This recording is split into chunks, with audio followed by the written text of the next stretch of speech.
అదే ఫస్ట్ హాఫ్లో romantic scenes అదేం కాదు. ఫస్ట్ హాఫ్లో ఆ కథ అంతా వాళ్ళు అనుకున్న కథ అంతా సెట్ కావడానికి ఆ ఫైటింగ్స్ ఆ రొమాన్స్ దానికి సెట్ అయ్యడానికి అనిపించింది.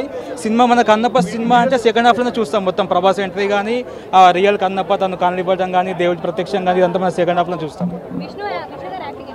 విష్ణు యాక్టింగ్ బాగా అనిపించింది. అంతే క్లైమాక్స్లో కళ్ళు తీసేసే విధానం కానీ ఆ సీన్స్ అంతా చాలా బాగున్నాయి. అట్లా అని మనం చెప్పలేము.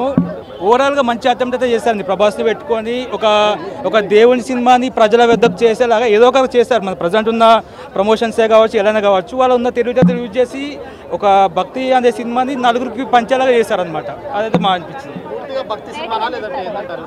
సినిమా భక్తే కానీ ప్రజెంట్ వీళ్ళు తీసిన విధానం అయితే కొంచెం కమర్షియల్గానే ఉందండి. ఎక్కువ కొంచెం ఫైటింగ్స్కి ఇంపార్టెన్స్ చేస్తారు, కొంచెం రొమాన్స్ కూడా ఇంపార్టెన్స్ ఉంది. ఓవరాల్గా అందరికీ ప్రజలందరికీ తెలియజేయాలనుకుంటున్నారు. ఓన్లీ భక్తులకే కాకుండా ఈ సినిమాని అన్ని వైపులా ఆకర్షించడానికి ప్రయత్నం అయితే చేశారు.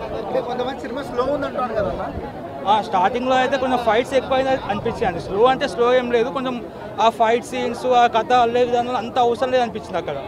అంటే సినిమాలో ఓవరాల్ ప్లస్ ఏంటి మైనస్ ఏంటి? ప్లస్ మైనస్ అంటే చెప్పలేదు కానీ ఆ ఫైటింగ్సే కొంచెం ఎక్కువ ఆ ఫైట్ సీన్స్ అన్ని ఫాస్ట్గా చేసేసి ఎక్కువ ఈ భక్తి అనేది కొంచెం పెంచితే బాగుంటుంది అనిపించింది.